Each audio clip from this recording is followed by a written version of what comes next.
welcome back to another episode of the Ageless Wisdom Podcast. This is Kat. And I'm Leo. What's up, guys? It's Josh. And we are here today to talk about a totally new topic, a totally new week, guys. We are happy to have y'all back. Today we are diving into a topic about discipline and correction. So, one of the main things that we were talking about, one of the main questions that came to our mind was this question of, well, why do I even need somebody telling me what to do? Why do I need discipline? Why do I need correction? Okay. In other words, I think another way to put it is like, why do we care about who's guiding us?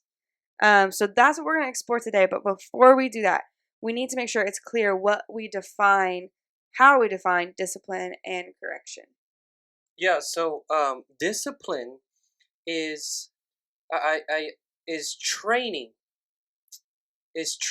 someone to follow a code of conduct. It's the process of training someone. It could be physical punishment, grounding, whatever you want to call it, and because between a parent or a child or a sport, it's a training. It's a process of training to follow a code of conduct. For example, sports, there's rules. Hey, this is offside. This is out of bounds, and we gotta train you to follow that process. And it's I know in training in sports, it's not like they're punishing you, but in a way, you're kind of putting your body through pain. Anyways, but that's discipline, and correction is realigning. Putting you back on the right path. We could argue about what the right path is, but it's like when you're driving in a car, and you're trying to stay between the lanes. You make little corrections here and there to make sure you're staying in between the lanes, right? I mean, you could technically drive in the middle, but that's not right. Yeah. So you need somebody or something or something along those lines to get you back in the right path. That's good. Yeah. I would even say that part of correction is like, to me, like, discipline has to do more with rebellion and correction more has to do with human error. So like you get disciplined for doing something against the rules on purpose, but then you get corrected for doing something that you may not have realized or you just did on accident. I like that. Yeah, I think that's really clear. Like, like if you are purposely doing something and you know it's wrong, yeah, you got to take different measures than with someone like a kid. Just being a kid is being loud, or while you're like an adult talking to an adult, and the kid just starts yelling, but he doesn't understand that he's just yelling. He's trying to have fun. He's a kid. Yeah. Hey, this is what we do.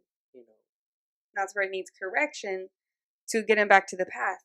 And then, like my parents, it's funny, they told me this as I was growing, or as I got older, they gave me some secrets about what they did with us. Is they said, well, if we told you something once, so, you're screaming when we're talking. Okay. Catherine, don't scream while we're talking. Okay. And if I learned it, great. After maybe the second time if I did it again, maybe I did it 2 or 3 times or whatever, then that becomes a rebellion. That becomes I did it on purpose, or I did it, after already having been corrected and after already having been taught that. So now we have to take a different course of action for that. Yeah, maybe a stern talk, and so that is, and again, focusing on training. It's different when you look at it like that. It's a training. Your life, it's a game, and you need a coach and train you in that for the game of life, not the board game. Life. I don't think I've ever played that board game. Yeah, is it like Monopoly? No. I honestly couldn't tell you. Yeah. No, you played it, Josh? I don't remember. I think so. It's not that fun. No. Well, yeah. Why would you want to play a game about life? No. Well, there's a whole metaverse, so it's a game. How many taxes? Taxes in the metaverse? No, I don't know. Oh. Imagine. That's too much. Don't even get me started on that. Well, so then the question is, why do we even need discipline? Why do we even need correction? Because, I mean, why can't I just live my life the way I want? Why can't I just do what I feel like? Because a lot of people try to tell you that. Just do what you do you, boo. Do what you need to do. Why can't I do that? Well, I think without discipline, we don't have discernment. You know, if we don't get a clear direction of what's right and wrong, and we don't have that negative effect of when we do something wrong, we won't know the discernment of, okay, hey, this has a bad consequence to it. And we can look at that spiritually or even physically with, when we do something on earth, we get disciplined. And, same with God. If we disobey God, there are spiritual consequences that we deal with. And without those consequences, without the discipline, we don't have discernment to say, hey, I don't. That's not a good, um, a good thing. That's not something that is going to further improve who I am or push me to a relationship closer to God. And I think we need to acknowledge that as human beings, we have natural tendencies. Mm. And these natural tendencies, we as believers believe that are sinful tendencies. We're born with a sinful nature. And so, nobody taught us how to lie. We just know how to lie automatically as children. And but nobody likes a liar. I mean, it's bad to be a liar. And it can eventually lead to worse things. Right. And so, why do I need discipline and correction? Well, I need to train myself and build up my spiritual or discernment muscles so that I won't fall into those natural tendencies that I have. I have emotions on a daily basis that change. They change with the flow. They change every other second. And that doesn't mean I need to act on them, because I if can I did, I'd attest to be in that. jail now. I mean, someone makes you mad, you want to harm them. I mean, imagine if everyone just did what they felt in that moment. I mean, this would be, I mean, Chaotic. chaotic. It would be barbaric. It would be like the world before the Ten Commandments. And let me tell you, that's not pretty. And so, why do we need it? Because we need to train. We need a coach to train our discernment muscles, our spiritual muscles, to our physical muscles, to control ourselves and not live on the roller coaster called feelings. Because I feel like lying. I feel like stealing. I feel like, speaking out of turn. We have these natural tendencies, and we need training to not do those things, because we may not only harm ourselves, but we can harm others. Yeah. You don't want to do that. Yeah, and I mean, just along what you're saying, like a lot of the road of doing what we feel and a lot of doing what we think is right, a lot of that leads to death and destruction. And I think that's a huge part of why God gives us instructions and God gives us the 10 Commandments and gives us all these types of rules. It's not to say you can't have fun, you can't do this, you can't do that, but it's to say, hey, if you don't follow these rules, it's going to be way worse for you. It looks fun in the moment. Like, it looks fun to go take drugs and live it up and party all night and do it, but you're going to pay the consequences in one way, shape, or form. And so I think that that's a huge part. It's really it's a love thing. And like the Bible, like there's a lot of people who said, I don't know if you guys heard this, I'm pretty sure you have, but people, like, their biggest complaint about the Bible is that it's just a list of rules, and that it makes life boring and all this. And in that same Bible, Jesus says, hey, live life to the full. Well, that's kind of weird, right? But then we get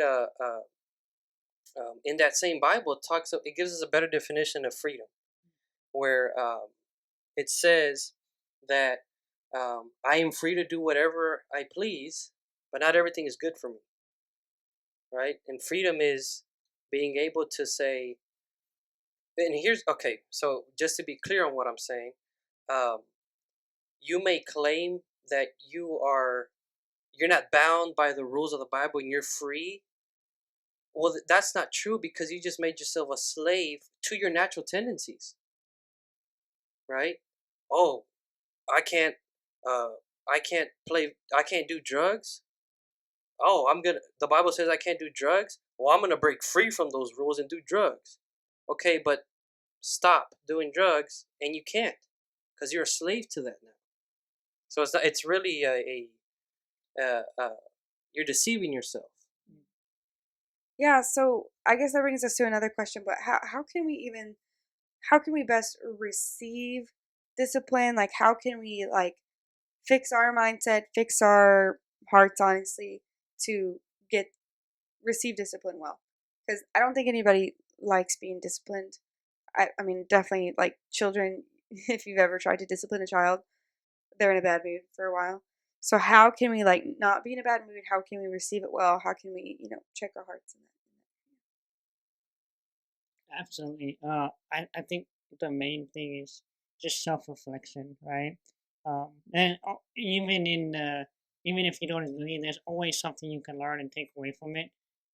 So whenever you're getting corrected, or someone's giving you a discipline or a correction, or encouraging you in a way, there's always something you can take out of it, something you can learn. So just always self-reflecting, not listening to prove a point, or not always being in the defensive, but just staying on the offensive, and just saying like, okay, hey, how can I come out of this situation at least with a little bit more knowledge? How can I take this, and maybe it's not true, maybe what they're saying is, I'm thinking more like, in like someone our age talking to us, it's like, okay, how can I take this and learn, and just self-reflecting, and not always trying to blame somebody else for it. Yeah, there's a reason why the Bible says, children obey your parents, and not parents obey your children. And it's usually because authority figures are usually older, usually, and it's there's special cases, but there's a reason for that, because you are not born knowing everything. When you were born, you didn't know how to walk or talk. You were taught that, and so understanding that, and truly understanding, hey, this person is training me to be a better person. This person is training me to know the rules of the game that I'm playing. And if I don't know the rules, I'm never going to win. And so uh, some rules are to just simply to keep you alive. You got speed limits for a reason. Yeah, it's fun going super fast, but you can crash and die. Uh, and so, and the other rules, they have different reasons for them. But at the end, you know, understanding that you have to be coachable. And so have that mindset of being coachable. What does coachable mean? You have a coach, and being able to receive coaching from your coach. Yeah. You know, a new athlete, uh, the best coaches are the ones that were athletes. And that's usually always the case. And so they've been through it. They know. Uh, they once were you. They once were the crawling baby, and now they're beyond that. And so it's the same thing also with God, right? God is greater. He's a supreme being, and we're learning. And so it's hard, because we kind of want to be the controller of our lives, and we want to feel in control and in power. Mm-hmm. Um, and so it's hard to accept. You know what? I don't know everything, and I may be wrong.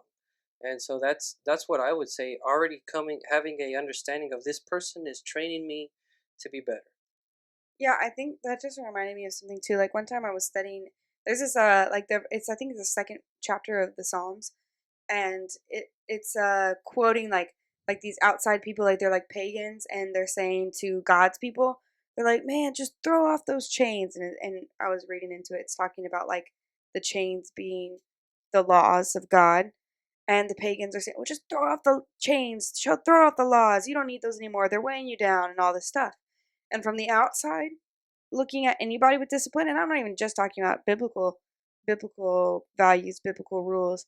I'm talking about anybody with rules and discipline. I think from the outside looking in, people tend to judge. I mean, how many times have we judged other people? Oh, their parents didn't give them a phone. you know, um, Yeah, no, yeah, like my sister, she, my parents, they have rules of like, you're not gonna have a phone until, which was the same with me, until you're able to pay for it, or and now it's a different case because she only has her phone during school, yeah, like just in case anything happens or when they're apart. But once they come home, the phone's taken up, and so yeah, that's a rule. And so my sister has gone through that where kids are asking, well, let me have your phone number. It's like, well, it's not really my phone number. No, we're not even going to text because I'm going to turn it in when I get home. And so she's been kind of like, oh, wow, I can't believe your parents don't love you. That's kind of the things that yeah. they tell her. Yeah, and so from the outside looking in, it's like, well, that's just like rules that are keeping you down. Yeah. But I think something that we've been talking about earlier, and something that I was like studying when I saw that passage was that God's laws, and honestly, I would say most laws of discipline, most biblically based laws of discipline, like what your parents are doing with your sister and what our parents did with us, is rooted in, and I think we already kind of touched on this, but rooted in the idea that you actually receive more freedom by following these laws than you do if you veer off into your own path. And so we kind of touched on this a little bit earlier, but just talking about how, it says wide is the path to destruction, right? And there's so much that you can do that leads to destruction, but though that narrow path, those rules and everything, those actually are more freedom because you experience joy, you experience fullness of joy, you experience the fullness of peace, you experience all those things that God offers us, and it is so much more free than being a slave, like you're saying, a slave to your own sin. Yeah. And so part of, I think, but going back to receiving it, part of receiving it is realizing that it's not a chain, it is something that actually gives you more freedom. Well, and to add on to that, it's a process, really.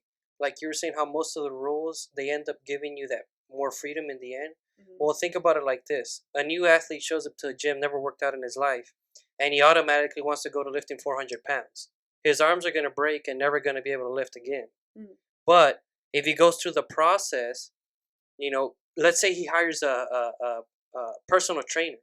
That personal trainer is going to put rules, and then, hey, we can't go straight to 400 pounds. We're going to start with 10. Yeah. Oh, come on. This is easy. I don't need, come on. I can go. Right. Trust the process, man.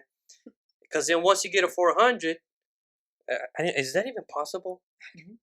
400 pounds? Like with one hand? You done it? One hand? Bro, like a bicep curl, I'm I'm thinking. sure it's possible, but Sounds like a bench press. I've seen like 400 with like a bench press. Anyways, but you see what I mean. But once you're there, now you're able to enjoy that now, and actually even grow further than that. And the same thing is like a big one is the laws on sex that the Bible gives us. Of it has to be contained in marriage. Oh, come on, that's boring. Go sleep with whoever you want whenever you feel like it. And yes, it's fun, and yes, it's enjoyable. That was Leo quoting the world and not. Yeah. But if you follow the process, and I'll tell you from experience, our marriage has been amazing. Yes. And not saying that we never argue or bicker or whatever, but it's better because I have seen the opposite. The people who just sleep around and don't follow the process. See, the Bible is not saying you can't have sex. The Bible is saying, no, I do want you to, but there's a process to get to that point. Yeah, growth. Yeah. And these are the rules. This is the discipline. This is the training to following the code of conduct. These are the rules of the game for you to succeed. You get out of those rules, you got unplanned pregnancies. Yeah. You got diseases. You got the spiritual side of both of you have now entered a relationship, and you're connected emotionally. Yeah, and chemically actually. And you can't really sit down and get that connection that we were meant to have in the Right. beginning. And so that's just one example. Yeah, no, that's really good. Josh was talking about earlier. I want you to tell that metaphor too. You're talking about like the swimming pool thing.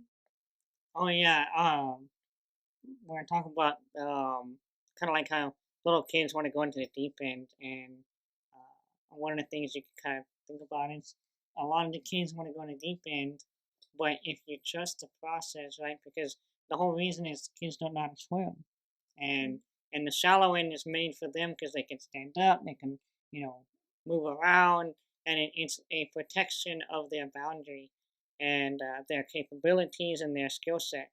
And I think that, if you trust the process in the due season, and in the right timing, when you're older and capable, you'll be able to go to deep end.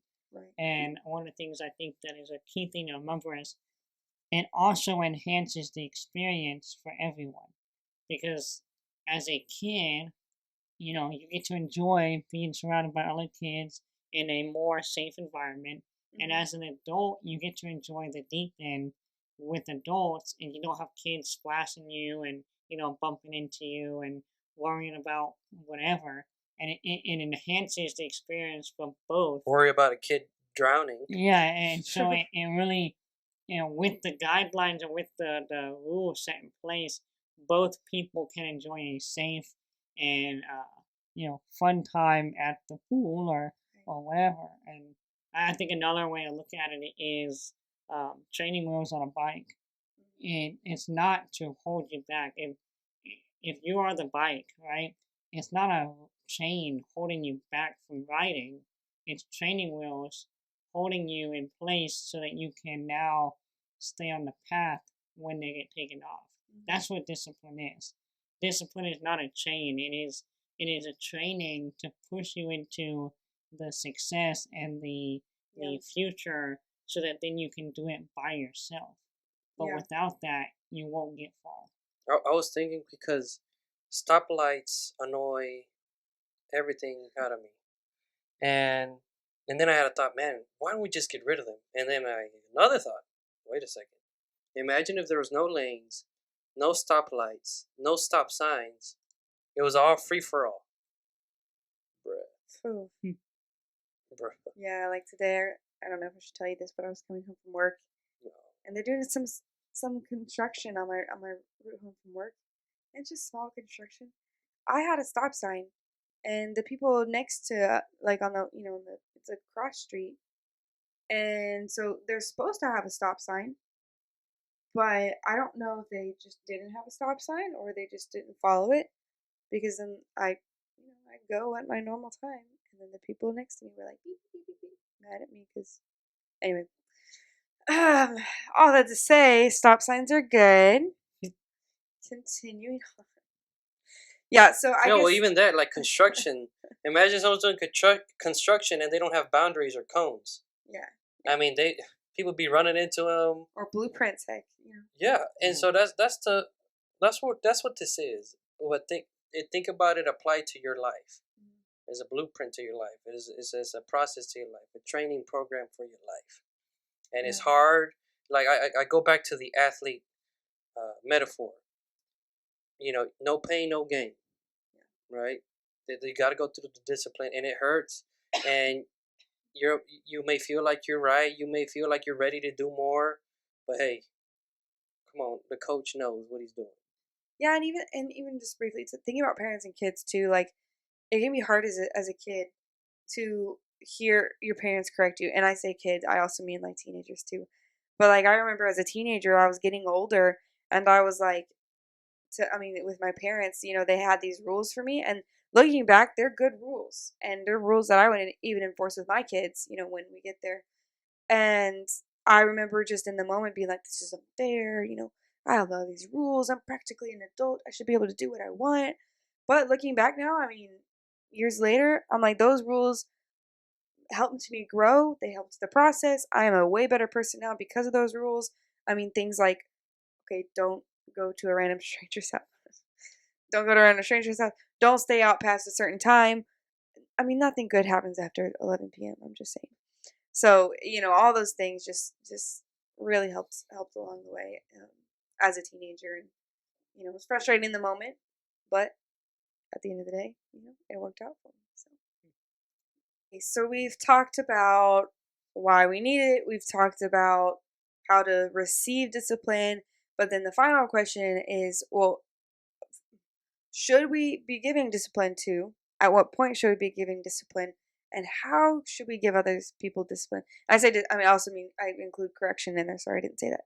How can we give discipline and correction to others? And what point are we mature enough to do so? What are our thoughts? So I think what I'm about to say kind of connects more to the last question of how to receive it, but I think it could connect to this question too. My pastor, he told me, he said, um, if you want to be a good leader, you got to first be a good follower. That's true. And you can't expect to be a good leader if you've never followed anyone, because you first of all, just through experience, you wouldn't know what it feels like to be a follower, what it feels like to be given orders, and how the order is given. And so I think that's important because teenagers, youth, children understand that you will get to that point where you are now the order giver, you are now the discipline giver, the correction giver. It's now your job, or you're a leader at a church or a leader in business or whatever. Um, um, how do you probably give it was the question. Um, that you have to understand who you're giving it to, their position. Yeah. Oh, that's why I said you have to be a good follower before you're a good leader, because a good leader understands what it is to be a follower. Mm-hmm. And so there's a lot of times where leaders forget that, or um, um, I would even say um, sometimes, like for me, now that I'm older and I work with kids, even I forget what it was like to be a kid. I was like, wait a second, they're just kids. They just Right. want to have fun and enjoy. And I've to learn to bite my tongue sometimes. And I'm sure maybe parents go through that. Like, oh yeah, I know what it's like. They're it, like for kids, their whole world is that toy or something, and Right. and it's like, oh, I need to. We were talking, like how in the classroom too, like how teenagers, Yeah. one bad comment from the boy or girl they like, and Oh yeah, their whole day is ruined. their whole week. So yeah, remembering what it was like to be in in those shoes. Yeah, and I think that's always very important. Remembering, okay, hold on. This is what there is going on in their mind. This is their worldview right now, and so I'm just gonna come here and destroy it and be harsh, or I'm not saying there is times to be stern and strong, but I think one big thing, how can I properly give discipline? Remember what it was like. And humble yourself, I think. Yeah. Yeah, I would say perspective. Just knowing the situation and knowing your position in the situation. Um, because, I mean, depending on the situation, I mean, you might not have uh, the right position to be talking to somebody or correcting somebody. Now, I think as basic, as Christians and stuff, I think we all somewhat have a say in correcting because we're all humans, we all make mistakes, and I think I believe that there's nobody perfect, so nobody is free from correction. But there's a maturity level that comes with it, right? You can't just. That doesn't mean you can just go correct anyone, and it doesn't mean that you should. But it's understanding that there has to be maturity with it, and there has to be love with it. But understanding that, I don't think that, I mean, if you know, us as adults, if a kid comes correct us on something, I mean, we do have to, check our hearts and say, okay, well, what's that? What am I doing wrong, or am I doing something wrong? But just really, seeking it with love, and for us correcting other people. I always, like to say, if it's a situation, give it some time, not do it emotionally, but make sure it is like a serious thing. Make sure it is in a foundation of truth, not just your opinion, but correcting someone towards the biblical standard. Towards what God would want. Not just how you want them to act. Exactly. And I think with that, there's a certain time. Again, there's a place and a time for everything, but there's certain times where, so we have our ultimate authority is God, right? Mm-hmm. And when you believe that, it kind of puts us all on the same level, really. Yeah. And it's like we're all point, like, because I've known stories, or even I myself when I was little, and sorry, Mom, but there was a time where it was an instance where I corrected my mom. And not saying I knew better than her at that moment, but it was just the same stuff she was telling me not to do. She was doing. I was like, "Hey, Mom, you said this." Right. And I remember her telling me, she was like, "I mean, that really, it was a moment I had to apologize to you." Yeah. And because at that moment, it wasn't a rule I made up. It was a rule that, it was a God-given rule. It was God was the authority, and I was pointing to His authority. Hey, remember, it was over you, kind of thing. Right. And so I think that's very important too, to understand. And also, as a leader, even parents are leaders. There's the verse that says, and I'm pulling up real quick just to not misinterpret. Ephesians chapter 6 verse 4 says this: Fathers, do not provoke your children to anger by the way you treat them. Rather, bring them up with the discipline and instruction that comes from the Lord. It's kind of, and then another one,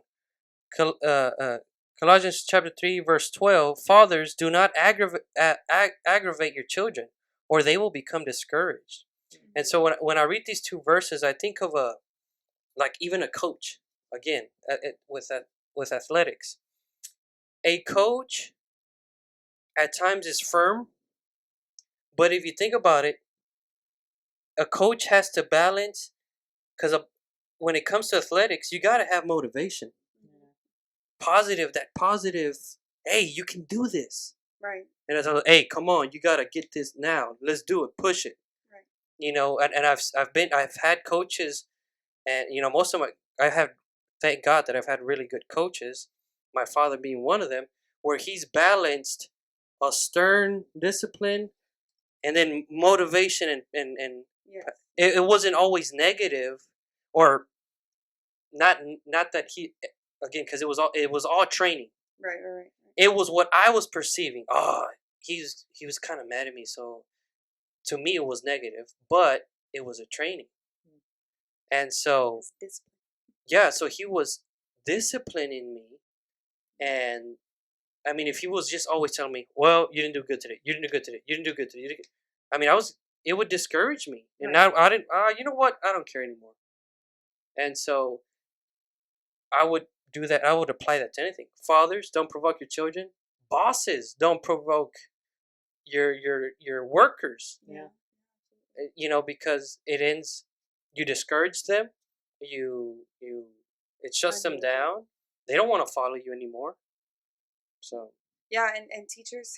Teachers, yeah. I will tell you. I was gonna tell a quick story because you're reminding me of it. Like the other day, so I have one of my students who's we have a decent rapport. I have a decent rapport with this student, and I joke with his class sometimes and everything. But this one day, I remember just I kept getting on to this one student, and I just kept saying his name over and over again because he wouldn't stop talking, and I could tell all of a sudden he was really exasperated, and he kind of snapped at me, which he's never snapped at me before. And so I kind of stepped back, and I was like, oh, I realized I pushed this kid way too hard. I could have done this in a different way. I could have maybe come up to his desk and privately corrected him, or, maybe changed the way I approached that in a different way. So, I did call him up to my desk later and was like, hey, I'm sorry I was getting on to you so much today. I said, but I was just really hoping for you to focus today, and I just wasn't receiving. Anyway, so that reminded me of that too. Is like even as teachers, fathers, teachers, bosses. I mean, don't nag. We do want to see a certain behavior. I wanted that kid to stop talking, and he needed to stop talking so he could learn. But at the same time, you kind of got to approach it for each person a little differently, in each situation a little differently. Yeah, and Josh, you can speak more to this about like showing favoritism, like that verse in the Bible, and how even that, like, imagine like a coach in a team and the locker room, again, athletics, because it's so true. It's like a You can training relate in life. sports to everything. Yeah, I mean I learned a lot about life through soccer and my coach. But I mean you got your locker room, your team, and the coach shows just favoritism to the one player and I praises him remember all that. the time, and he talks to him privately and has a better relationship. And what's gonna happen to the other teammates? You know what? Who cares? But Josh was talking a good point, like on the verse and what kind of you know the family. Yeah, just you gotta be careful with favoritism and even in the opposite sense of like expectations.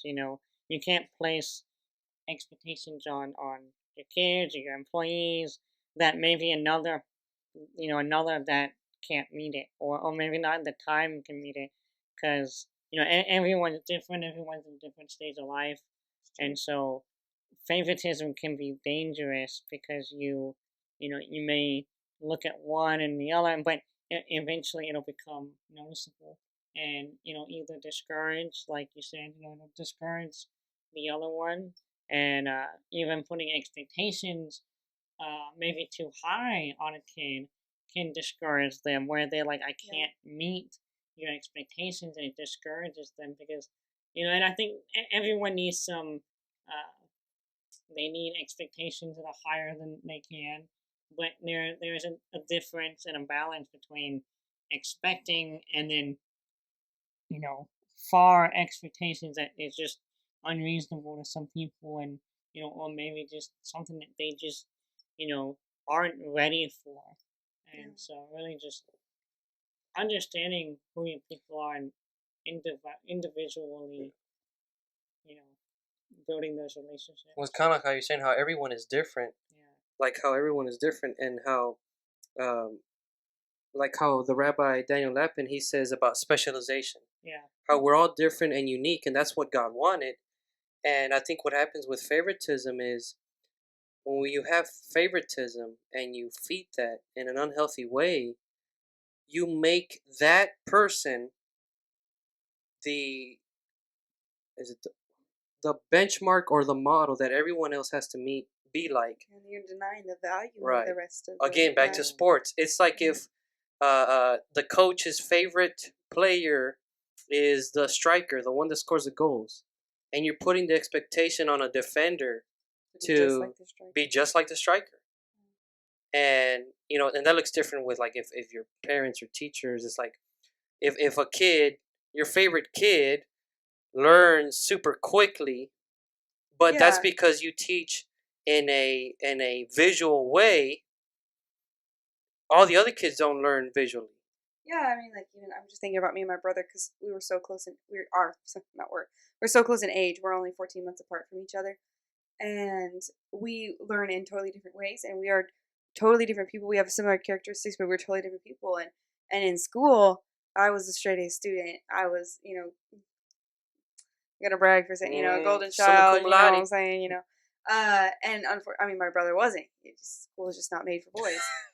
But it's just funny because the motivation tactics that my parents used, like they told my brother, we'll give you like, they were gonna pay him for every A that he got, and I remember be like, well, I should get paid for every A that I got, and so I ended up getting paid for every A that I got. But for me, looking back now, I'm like, well, okay, I didn't need the money. It was Caleb, my brother, who needed the motivation money.